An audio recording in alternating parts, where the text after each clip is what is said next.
Office order দেখলাম ঢাকা বিশ্ববিদ্যালয় থেকে এসেছে।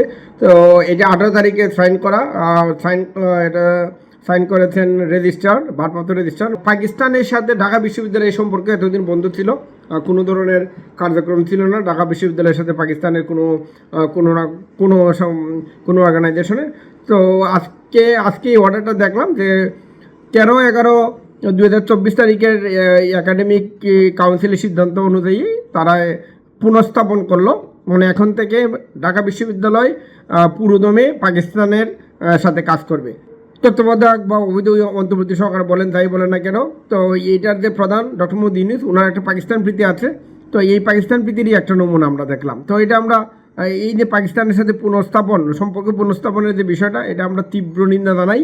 এবং আমরা একজন বাংলাদেশি হিসেবে আমরা কোনো পাকিস্তানের সাথে কোনো ধরনের কার্যক্রমে আমরা বিশ্বাসী না।